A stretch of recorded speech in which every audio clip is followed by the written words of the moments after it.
Welcome to red TV. నేను మీ Teja. Pastor Ajay బాబు ఈ ప్రవీణ్ పాస్టర్‌కి సంబంధించి మాట్లాడడం మనం చూసాం. అతను ఫైట్ చేయడం కూడా మనం చూసాం. అంటే చాలా అనుమానాలైతే అతను వ్యక్తం చేశారు. అయితే పాస్టర్ ప్రవీణ్ ఎప్పుడైతే చనిపోయారో దాని తర్వాత నుంచి కూడా అజయ్ బాబు పాస్టర్ తనకి థ్రెట్ ఉందంటూ కొంతమంది వ్యక్తులపైన ఆయన కేసు పెట్టడం జరిగింది. రీసెంట్‌గా ఖమ్మం ఎస్పీ ఆఫీస్‌కెళ్ళి కలిసి కొంతమంది వ్యక్తులపైన ఆయన కేసు పెట్టారు. అందులో మొట్టమొదటి పేరు హమారా ప్రసాద్, అలాగే లలిత్ కుమార్, కరుణాకర్ గారు, అలాగే రాధా మనోహర్ దాస్, అలాగే రాజేష్ మహాసేన. సో వీళ్ళందరి పైన కూడా ఆయన కేసు పెట్టడం అయితే జరిగింది. ప్రస్తుతం ఇదే విషయాన్ని మనతో పాటు డిస్కస్ చేయడానికి కేసు పెట్టడంలో మొదటి వ్యక్తి ఎవరైతే ఉన్నారో అమరా ప్రసాద్, ఆయన ప్రస్తుతం మనతో పాటు జూమ్ లో ఉన్నారు. ఒకసారి ఆయనతో మాట్లాడతాం. సార్ నమస్తే. నమస్తే. జై శ్రీరామ్. సో మీ పైన పాస్టర్ అజయ్ బాబు కేసు పెట్టారు. మీ వైపు నుంచి తనకి థ్రెట్ ఉందంటూ. సో మీ రియాక్షన్ ఏంటి? అంటే ఇప్పుడు ఇక్కడ రియాక్షన్ ఏమివ్వాలి? ఇప్పుడు రోడ్డు మీద కుక్కలు మరుగుతుంటాయి. ఆ ప్రతి కుక్కకు మనం సమాధానం చెప్పుకుంటూ పోవడం కష్టం గదా! నువ్వే ఇంతకుముందు ఇంట్రడక్షన్‌లో కొన్ని మాటలు చెప్పావేంటంటే, అజయ్ బాబు చాలా ఆరోపణలు చేశాడు అని. వాడి నోటికొచ్చింది ఆరోపణలు చేస్తాడు అంతే. దేనికైనా ఒక సాక్ష్యం ఉండాలి గదా! వాడు ఎన్ని ఆరోపణలు చేసిండు. అసలు ఈరోజు ఇంత పెంట పెంట అయిందంటే ప్రవీణ్ పగడాల యాక్సిడెంట్ అనేది ఇంత పెంట ఈ రాష్ట్రంలో అయిందంటే మొదటి కారణం వీడే. వీడు నోటికొచ్చింది మాట్లాడతాడు. అది మర్డర్ అంటాడు. ఎక్కడనో ఆ మర్డర్ చేసి తీసుకొచ్చి పడేసిర్రని చెప్తాడు. ఏది 11:30కు చనిపోతే 1:30కు ప్రవీణ్ పగడాల ఇంటికి మెసేజ్ పోయింది. మొబైల్‌కి మెసేజ్ పోయింది అంటాడు. లేకపోతే ఇంకేదో మాట్లాడతాడు. అక్కడ ఎవరో తీసుకొచ్చి అక్కడ చంపేసి పడేసిర్రని చెప్పి వాడే చెప్తాడు. విజయవాడలో చంపేసిర్రు కావచ్చు అని చెప్తాడు. ఏ ఇంకోటి వాళ్ళ భార్యకు, వాళ్ళ కూతుర్ని చంపేస్తామని చెప్పేసి ఆ ఫోన్‌లొచ్చినాయని చెప్తాడు. ఏందసలు వాడు ఏదనలేదు వాడు. వాడు ఏదనలే. వాడు ఈ పలానా విషయాన్ని అనలేదు అని ఒకటి చెప్పండి. నోటికొచ్చింది వాడు చెప్పడమే తప్పించి ఒక్కదానికైనా ఆధారం చూపించిండా పిచ్చి కుక్క? పిచ్చి కుక్క అరిచినట్టు మాట్లాడడమే తప్పించి ఇంకొక్క దానికి సమాధానం లేదు. ఆ వాడొచ్చేసి పోయి నా మీద పోలీస్ కంప్లెయింట్ ఇస్తా అంటే ఇయని పోలీసులకు కంప్లెయింట్ ఇచ్చిర్రు. పోలీసులు కంప్లెయింట్ తీసుకుంటారు. తీసుకొని ఎంక్వైరీ చేస్తారు. ఎంక్వైరీ చేసి అందులో మా తప్పేమైనా ఉంటే మమ్మల్ని మాకు పనిష్మెంట్ ఇస్తారు. అందులో తప్పేం లేదనుకో మాది, కేస్ కొట్టేస్తారు. ఇలాంటి కేసులు ఎవడైనా పెడతాడు అందులో ఏమున్నది? లైట్‌గా తీసుకుంటాం. మేము పట్టించుకోం. సార్ అంటే ప్రవీణ్ పాస్టర్ ఇష్యూకి సంబంధించి అతను reports, PM reports, postmortem reports ఇంకా బయటకు రాకుండానే రిపోర్ట్స్‌లో ఇవే వస్తాయి అంటూ కూడా మీరు ఫస్ట్‌లో నాతో ఒక ఇంటర్వ్యూలో మాట్లాడడం జరిగింది. అలాగే మీ ఎఫ్‌బీ పేజ్‌లో కూడా మీరు అది పోస్ట్ చేశారు. దాని తర్వాత సీసీటీవీ ఫుటేజ్‌లో ఇతను వైన్ షాప్‌కెళ్ళడం అవన్నీ కూడా కొనుగోలు చేయడం ఇదంతా కూడా చాలా పెద్ద ఎత్తున ధూమారం రేగింది. ముఖ్యంగా మీ పేరైతే చాలా గట్టిగా వినిపించింది. ఖచ్చితంగా అమర ప్రసాద్‌కి హస్తం ఉంది. సో, ఇతను ముందే అలా చెప్పేస్తాడు. పోస్ట్‌మార్టం రిపోర్ట్స్ రాకుండానే ఇతను తాగి పడిపోయాడని ఇతను ముందే అలా చెప్పేస్తాడు. సో, ఇప్పుడు మీరు చెప్పినట్టుగానే వైన్ షాప్‌కెళ్ళి అతను అక్కడ కొనుక్కున్నట్టు సీసీటీవీ ఫుటేజ్ వచ్చింది. సో, వీళ్ళందరి డిమాండ్ ఏంటంటే మిమ్మల్ని అదుపులోకి తీసుకోవాలని. పగడాల ప్రవీణ్ యాక్సిడెంట్‌లో హమారా ప్రసాద్ హస్తమే గాదు. నాకు కాలు గూడా ఉందని చెప్పుకోమని చెప్పండి. నాకేం బాధ లేదు నాకు. బ్రెయిన్‌లో గుజ్జున్న ఎవడైనా సరే, పోలీసులు విడుదల చేసిన ఆ వీడియో ఏదైతే ఉందో, ఫస్ట్ 2 వీడియోలు పోలీసులు విడుదల చేశారు. ఆ వీడియోని చూస్తే ఎవ్వరికైనా అర్థమైతది. ఒక తాగుబోతోడు ఆ విధంగా నడిపిస్తాడన్న విషయం బ్రెయిన్‌లో గుజ్జున్న అంటే ఓ మనిషికి, పశువుకు తేడా ఏందంటే మనకొక కామన్ సెన్స్ ఉంటది. హ్మ్. అంటే అజయ్ లాంటి ఊర కుక్కలకు ఉండవు. జనరల్‌గా మన మనుషులం కాబట్టి మనకొక లాజిక్ ఉంటది. మనిషి ఒక లాజిక్ అనేది ఉంటది. ఒక కామన్ సెన్స్ అనేది ఉంటది.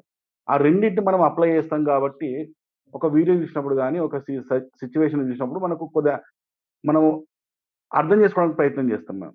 హ్మ్. ఇప్పుడు ఈ పాస్టర్‌లనే వాళ్ళకేందంటే, ఆ బైబిల్ చదవడం వల్ల ఏమైపోతుందంటే వాళ్ళకి కామన్ సెన్స్ అనేది, లాజిక్ అనేది వాళ్ళు మర్చిపోతారు వాళ్ళ జీవితంలో. హ్మ్. ఇప్పుడు వీళ్ళకు ప్రవీణ్ చావడం కంటే అసలు ఏమైనా ఒక్కడన్నా ప్రవీణ్ వాళ్ళ కుటుంబానికి, వాళ్ళ భార్యకి గాని, వాళ్ళ పిల్లల కోసం ఎవడన్నా మాట్లాడుతున్నాడా? ఎవడన్నా సానుభూతి తెలియజేస్తున్నాడా? ఎంతసేపు ప్రవీణ్‌ది హత్య, హత్య, హత్య.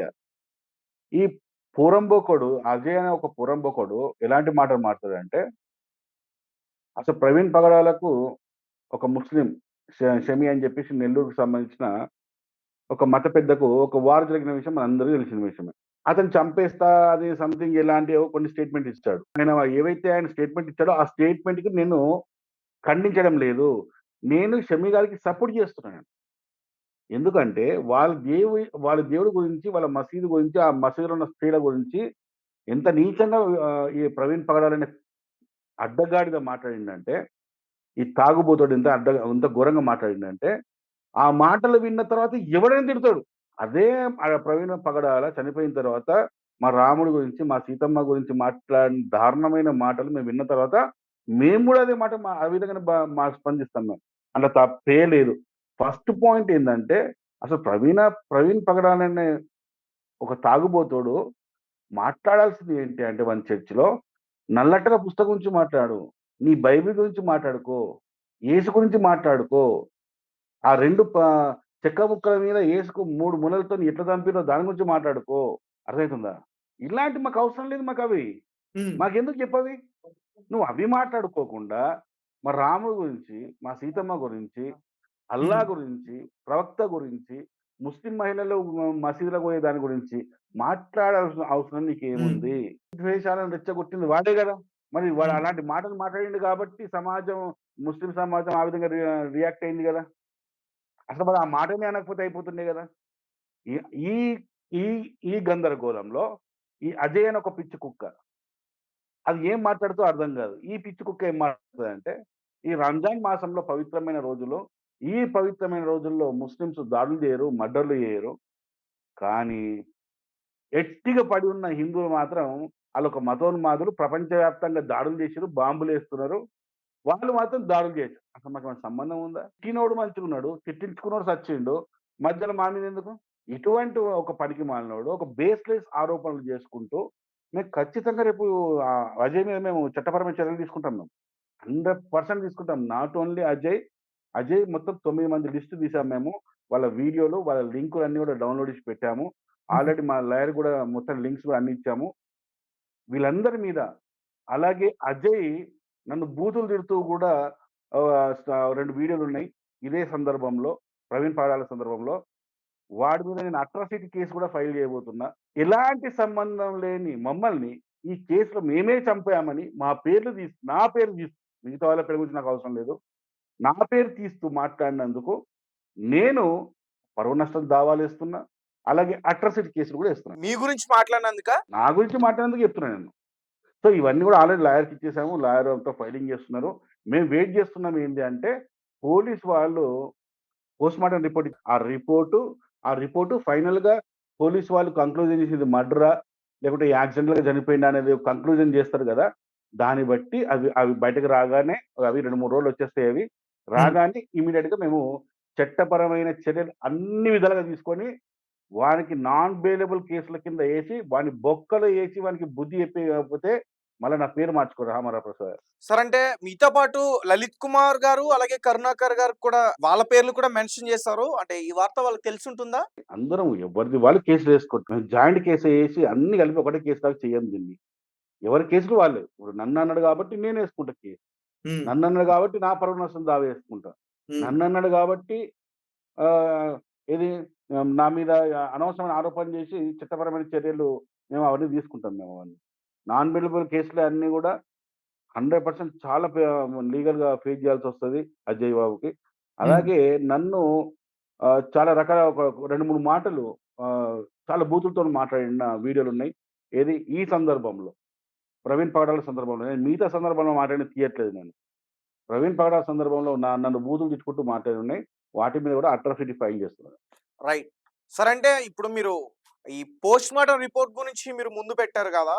సో, దాని గురించి మీకెటువంటి నోటీసులైనా గాని, పోలీసులు మీకు ఫోను చేసి మాట్లాడడం గాని, ఇలాంటివేమన్నా జరిగాయా సార్? పోలీసుల సపోర్ట్‌తోని పోలీసు వాళ్ళకు ఇప్పుడు అక్కడ మా వాళ్ళు చనిపోయినా కూడా, హిందూ సమాజంలోని వ్యక్తులు చనిపోయినా కూడా, మేము పోలీసు వాళ్ళ ఎంక్వైరీ అయ్యేంత వరకు మేము ఓపికతోని ఉంటామండి. ఎందుకంటే ఇప్పుడది చ మర్డరా? యాక్సిడెంటా? లేకుంటే స్లిప్ అయ్యి చనిపోయిండా? స్కిడ్ అయ్యి చనిపోయిండా? తాగి స్కిడ్ అయ్యి చనిపోయిండా? అని ఏ కోణం బయటకు రావాలన్నా చేయాల్సిందెవరు? హ్మ్. పోలీసులకు టైం ఇయ్యకుండా ఇమ్మీడియేట్‌గా దీన్ని ఖచ్చితంగా ఆల్రెడీ ప్రాథమిక విచారణలో పోలీసులోళ్ళు 25థ్ తారీఖు జెప్పిండ్రు. ఇది యాక్సిడెంటు అని జెప్పి. అంటే యాక్సిడెంట్ మీన్స్ ఎవరో హత్య చేసిరని గాదు.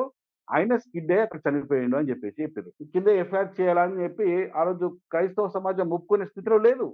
లిక్కరు ఎక్కడెక్కడ తాగుకుంటూ పోతుండో వీడియోలన్నీ బయట పెట్టేసరికి, మనం వాళ్ళది నమ్మొద్దు, వీళ్ళని నమ్మొద్దు, పోలీసులేది నమ్మాలా అని జెప్పి అంటున్నారిప్పుడు. కానీ 25థ్ తారీఖు పోలీసులే చెప్పింది గదా! మరప్పుడు పోలీసులు ఎందుకు నమ్మలేదు? మీడియా అంతా చూపిస్తున్నది ఇది మనం నమ్మొద్దు. పోలీసులు రిపోర్ట్ మాత్రమే నమ్మాలంటూ. యెస్. ఇప్పటికైనా చెప్తున్నాం. పోలీసుల రిపోర్ట్స్ వస్తాయి. హ్యాపీగా అవి చూడండి. వచ్చిన తర్వాత మీ రిపోర్ట్ వచ్చిన తర్వాత ఖచ్చితంగా మీకు రావాల్సిన అంటే ఇప్పుడు అది ఎవరికైనా తెలుసండి అది. ఇప్పుడు ప్రవీణ్ పగడాల తాగడు అంటే తాగడని చాలా మంది వీడియోలు పెడుతున్నారు. మీరేమన్నా ప్రతిరోజు ఆయన ఇంట్లో పండుకుంటుర్రా పోయి? ఆయన పక్కలో ఏమైనా పండుకుంటున్నారా? లేకుంటే ఆయనతోని గడుపుతున్నారా?